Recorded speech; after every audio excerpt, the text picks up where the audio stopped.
Alright, so one thing we do with loops a lot of times is find the total of something, or what we call a running total.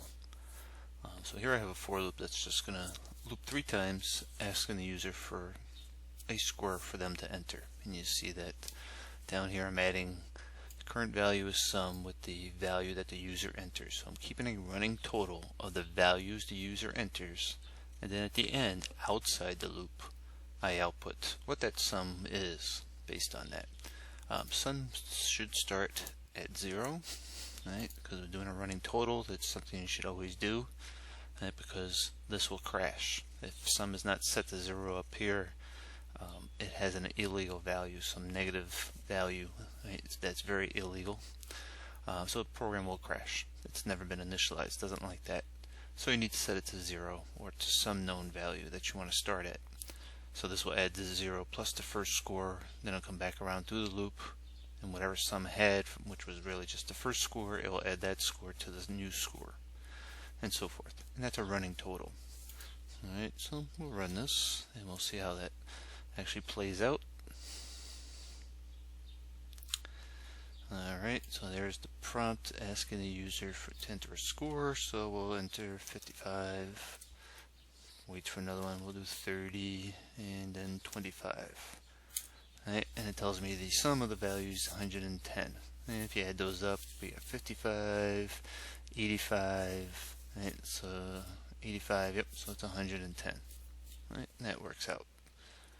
Alright, so very simple, that's all we mean by running total. If somebody references that, and this is how you can use a loop to prompt users to get all those scores or whatever the thing you're inputting to keep a total of. You should only output the total once, because that's when you're going to need it. If a program's asking for an average, right, and I've seen a lot of students do this, right, if you have a variable called average, which really should be a double, alright, and a lot of times what they do is they actually calculate it here,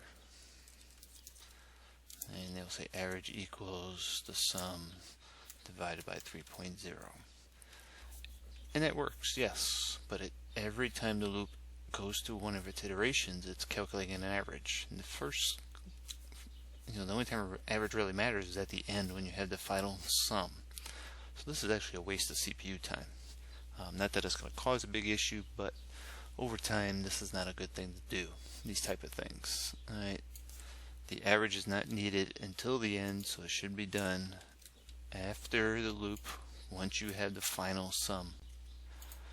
Alright, unless you need to display the average as you're going along, but then you just simply display the average here.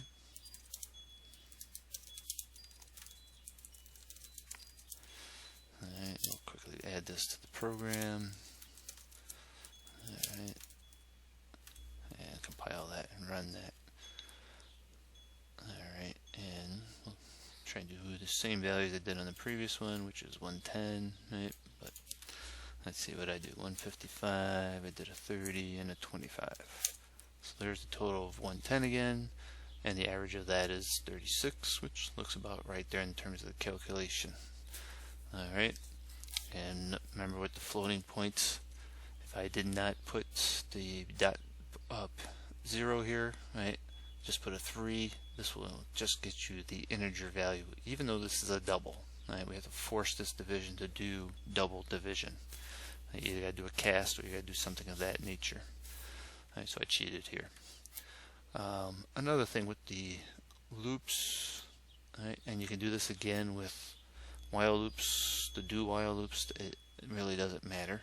Alright, just to bring back some of the stuff we were doing, right, I'm going to add another loop in here. Alright, a while loop, while scores less than 0. Let's just validate it for that.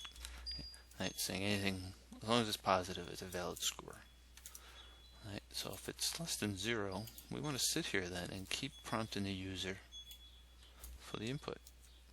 Now, you can use any combination of loops to do this type of thing.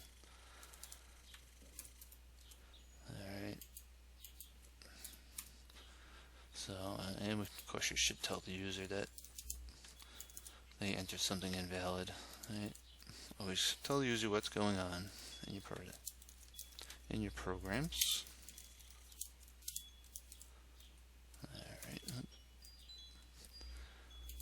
Alright, so there's a combination of using things that we did and combination of loops. Alright, and so this will avoid any negative numbers that I put in. So let's say enter again 55. This time I typed in a minus 30. It tells me it's invalid. Alright, I'll type a 30. And then we did a 25. I'll do a minus 25. And I'll do a minus 25 again. It keeps telling me it's invalid. And we'll stay there until I finally enter something that's valid. You see the results are the same at the end.